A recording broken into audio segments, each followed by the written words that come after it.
Pepo ya counties ambayo jaribu sana kuhakikisha kwamba usalama wetu uendelee kunawiri.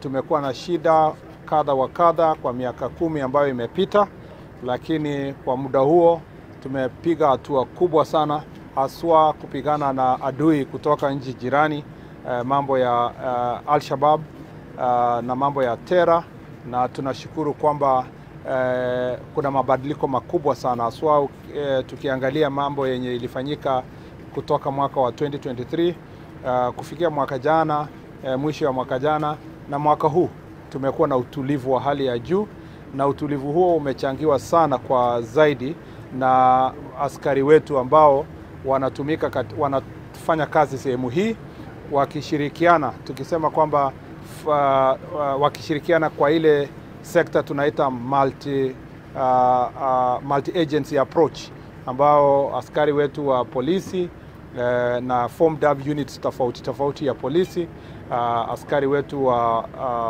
ulinzi, na pia askari ambao ni reservist, wale National Police Reservist, wakiungana wote kufanya kazi pamoja kuhakikisha kwamba usalama umeendelea kunawiri katika sehemu hii ya Lamu, haswa tukizingatia kwamba sehemu hii ni border yetu na sehemu ya Somalia.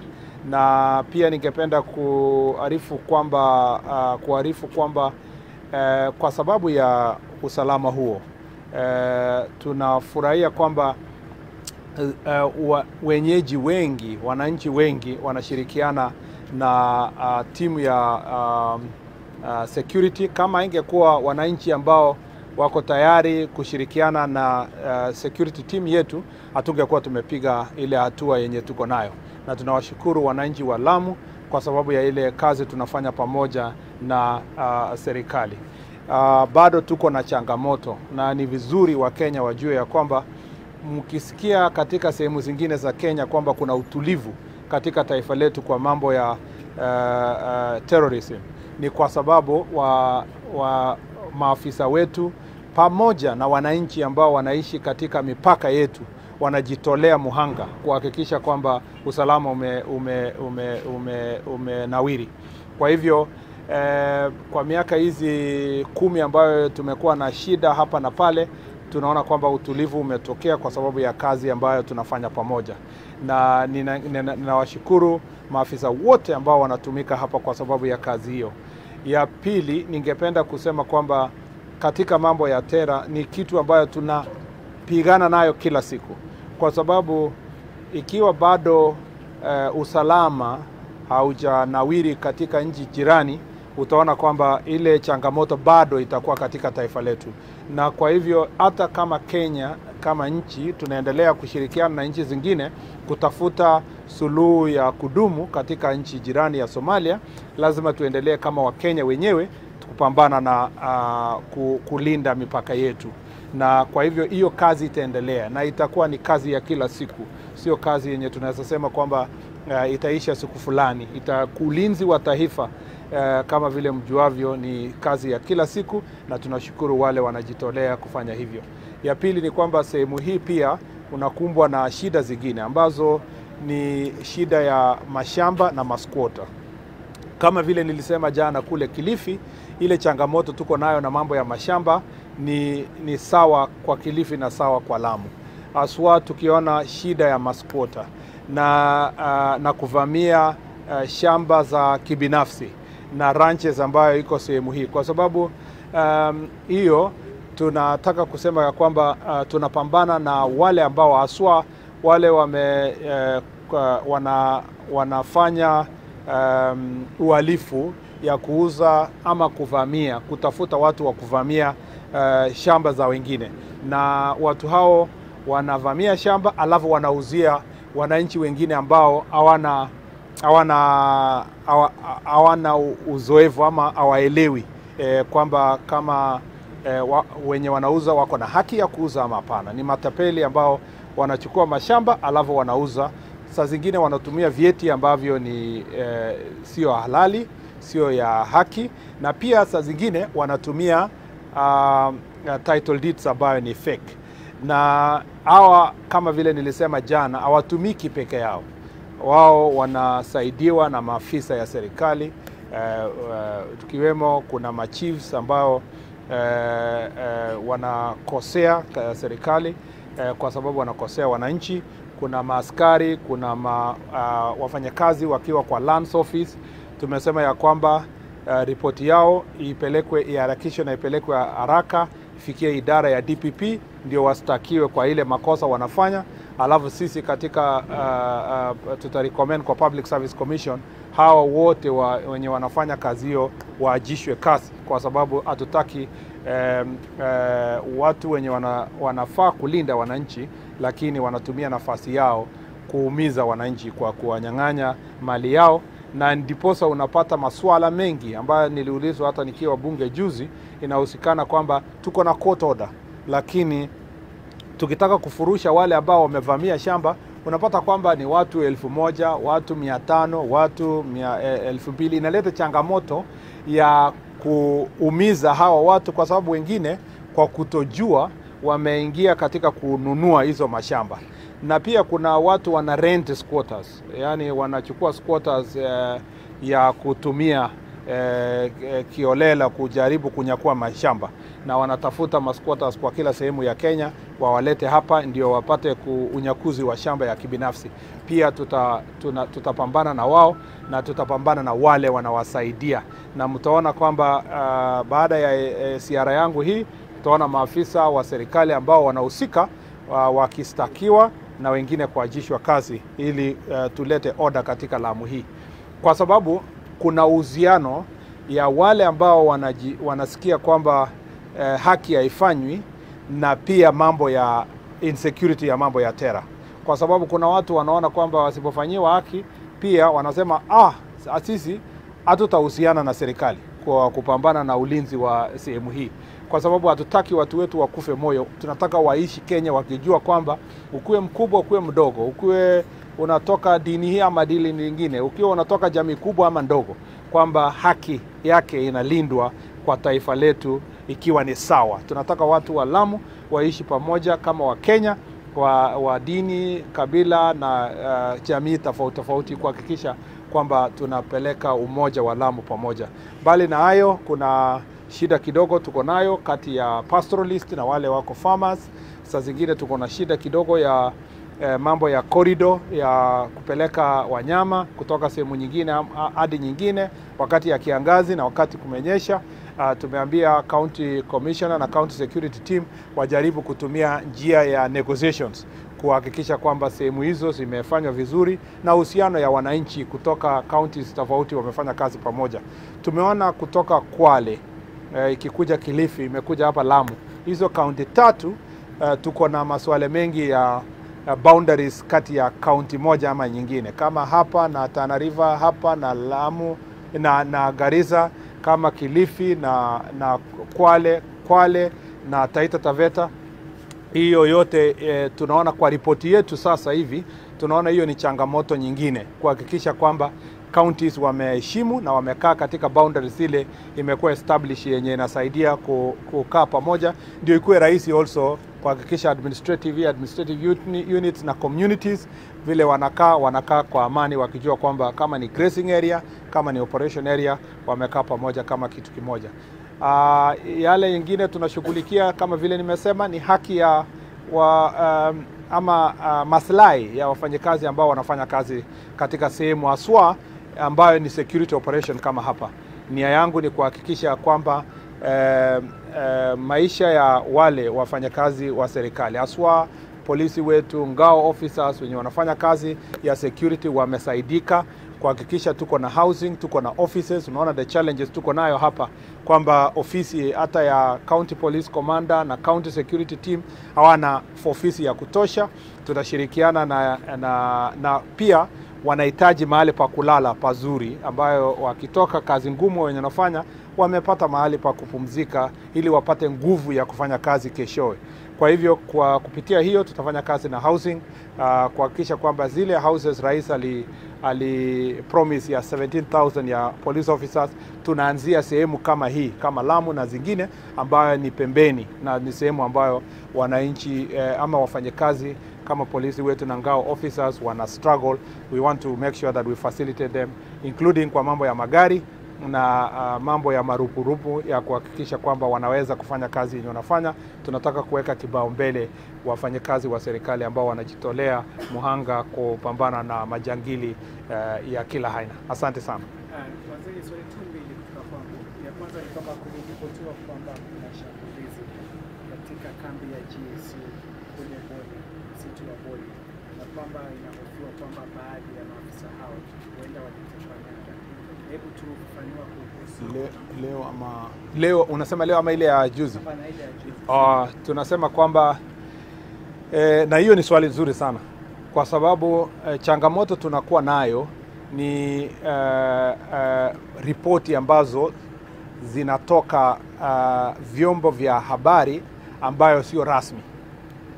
Na mimi nashukuru sana wafanyakazi wa media houses wenye wako hapa, wenye wanafanya kazi na askari wetu na security team, kwa sababu hatujapata shida sana kwa official channels ya hawa media houses wenye wako hapa. Wameelewana na security team jinsi ambavyo habari ya mambo ya usalama inaweza kupeperushwa.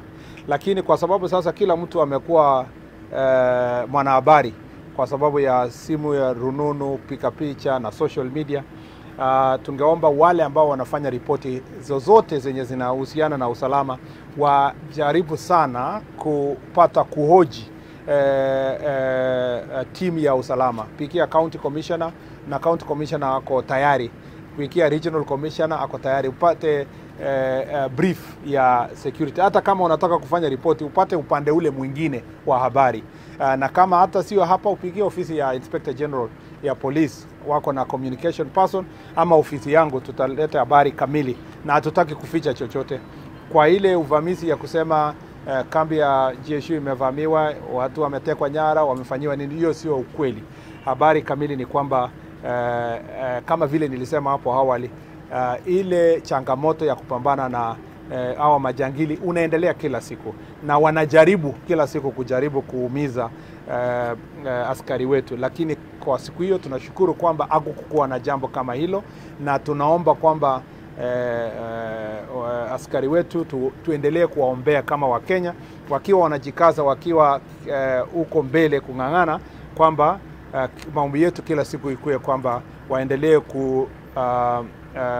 kusucceed, na pia tuwaombee kwamba wakuwe salama, kwa sababu wao ni ndugu zetu na wako na familia zao, na tunawaombea mazuri. Hata hivyo ningependa kusema kwamba tunashukuru kwamba hawakuumizwa hawa askari wetu, na kila siku tukiamka tunashukuru Mungu, tukilala tunashukuru kwa kazi ambayo wanafanya kulinda usalama wetu. Ya pili, Bwana CS, kule Nakuru kumeripotiwa kwamba polisi wametumia ile tear gas kuwatawanya baadhi ya waandamanaji wakiwemo wanafunzi wa shule ya Butere, shule ya upili ya Butere. Vile vile kumekuwa na kisa ambacho kinahusisha aliyekuwa seneta wa Kakamega Cleophas Malala ambaye aliweza kuzuiliwa, hatujui kama amekamatwa ama kama atazuiwa kwa muda gani. Hebu tutueleze kuhusu vile vile wanasema kwamba kumeripotiwa kwamba baadhi ya wanahabari hiyo jana usiku waliweza kushambuliwa na maafisa wa usalama. Tueleze kuhusu kisa cha Nakuru. Ingawa nimekuwa sana nimekuwa tunasema nini, nimekuwa busy. Kiswahili busy ni nini? Nimekuwa na shughuli nyingi sana. Nimekuwa na shughuli nyingi sana za usalama hapa Pwani. Sijapata nafasi ya kufuatilia sana mambo ya Nakuru na ile mambo inahusikana na wanafunzi wa Butere. Lakini ningependa kusema ya kwanza kwamba sio halali na sio nia yetu kama idara ya usalama kwa njia yoyote kuumiza mwanahabari yoyote, na kama katika kudhibiti mambo ya crowds ama mambo ya security, askari yoyote ameweza kuumiza mwanahabari yoyote, kwanza ningependa kumwambia mwanahabari yoyote ambaye ameumizwa kwamba tunasema pole, na it is regrettable, if I can say it's a regrettable situation, kwa sababu haifai kwamba tuumize mtu yoyote, mwanahabari yoyote ama Mkenya yoyote ambaye anafanya shughuli zake. Hiyo sio nia yetu na sio njia ambayo inafaa, na pengine tungepanda uchunguzi utafanywa kuona ni askari amepika kwa makusudi ama ilikuwa pia ni ajali. Kwa sababu kama ni jambo la ajali katika ile operation area, pia tunasema kwamba tunawaambia wao journalist, tunawaambia pole, na tutajaribu kila iliwezekanavyo kuhakikisha kwamba usalama wa wanahabari umelindwa wakati wowote wakiwa katika mbele kupasha habari wa Kenya, hata kama tukiwa kwenye operational area. Ya pili, ningependa kusema kwamba kwa mambo ya masomo na huru ya expression hizo nini ya kusema, ya kujieleza, tuseme kwamba kwa uhuru ya kujieleza na uhuru ya kufanya expression, sisi kama idara, kazi yetu ni kulinda haki za binadamu wote, ikiwa pamoja na wanafunzi wetu wakiwa na huru ya kujieleza na uhuru ya masomo na uhuru ya kusomeshwa kama wanafunzi wetu. Na atungependa kabisa kwamba mambo yanayohusikana na masomo ya watoto wetu ielekezwe kwa upande ya kwa mambo ya security ama insecurity, kwa sababu kazi yetu ni kulinda watoto wetu. Uhuru ya watoto wetu kusema lazima ulindwe, na pia wakati tunasomesha watoto wetu lazima tuwapatie nafasi wa kupata masomo ya kila aina bila kusema kwamba tunasurutisha kwa njia moja ama nyingine. Lakini pia tuko na jukumu kama wazazi na kama serikali kuhakikisha masomo yenye inafanyika shuleni sio ile yenye inaleta watoto wetu katikati ya wanasiasa. Kufika kwamba imefika mahali ambapo jiulize kama Mkenya, inawezekanaje kwamba mwanaharakati wa siasa ndio sasa ni mwalimu mkuu mwenye anaandikia wanafunzi mambo ambayo yanasema na anatumia wanafunzi kusema mambo ya kisiasa? Jameni, ni kwa sababu hata kama unadharau serikali kiasi gani ama unadharau shule kiasi gani, tunajua ya kwamba wanafunzi wetu wako na walimu, na ingebidi sisi wanasiasa, wale wote ambao wanafanya siasa, tunawaomba muachie walimu wafanye kazi yao. Tuwaje kutumia watoto wetu kufanya siasa. Mpaka imefika wakati ambapo mtu mwenye kabisa tunajua ako mrengo fulani ya kisiasa, yeye ndio mwalimu mkuu ya mambo ya kuendeleza siasa kupitia wanafunzi. Ningeomba kwa heshima ya kwamba tutofautishe mambo yetu ya siasa na mambo ya shule. Wacha walimu waangalie content ambayo wanafunza watoto wetu. Walimu wenyewe wanajua boundaries, wanajua jinsi ya kutumia lugha, wanajua jinsi ya kukosoa serikali na society kupitia lugha ambayo itasaidia wanafunzi wetu wajue hizi ni haki za binadamu ambayo inafaa, hivi ndio inji lazima iendeshwe. Lakini pia walimu wanajua mipaka ya kiheshima. Lakini ukiachia Secretary General ya ODM ama Secretary General ya UDA ama mwanasiasa wa chama fulani, yeye pia at the same time yeye ni script writer ya kuandikia wanafunzi wetu. Wacha tujiulize kama Wakenya. Saa hizi Mheshimiwa Omar Hassan akitumwa na chama cha UDA ambayo iko katika serikali, ambiwe yeye ndio anaandikia wanafunzi wa Mombasa ati script ya kwenda kupeleka national. Wakenya wangapi watakasirika tukianza kutumia wanafunzi wetu kuendeleza siasa ya UDA, hata kama UDA ni chama ambayo iko serikali? Itatupatia haibu kama Wakenya. Vivyo hivyo siasa za upinzani isitumiwe kuendeleza siasa ya watoto wetu. I want that to be, let me say that for avoidance of doubt, that as the security sector, we protect our children and they have a right and freedom of expression. They also have a right to have an environment where there is a holistic teaching and they can appreciate the society and they can question the wrong things in society. They have a right to even disagree with the government of the day. But there are boundaries that have been set in the education sector. Their teachers know how they can teach. They can use euphemism. They can use, different kinds of language to pass the message on how to criticize government, criticize society, learn about society, appreciate society. But what I request is that we need a clarity of a situation in our country where our political competition is not going to be brought to education arena. I will really request that political party actors do not use our students to become the script writers. I wonder why a politician could be the script writer for students performing. Why can't we allow teachers? Because I don't think, even the competition itself loses value if we don't allow the teachers themselves to be the ones who are writing the script, because part of that is part of learning, so that our students can work with the teachers. The last thing I'd like to say is that let the school do its own job. If other political actors would like to write plays and scripts on societal issues, we have our national theatre and we have other theatres across the country for adults. Let that arena be for adults. Let the school be a place for competition. And as I assure you, that as the security sector, we do not want to interfere with education. And if there was, unfortunately, a situation where tear gas hit a journalist, it is regrettable and we apologize. It is not our intention that we throw tear gas on our journalists. It's our intention to make sure that the journalists operate in an environment of freedom and our students operate in an environment where there is freedom. Asante sana. Where was it arrested? I would never know about the arrest of any individual.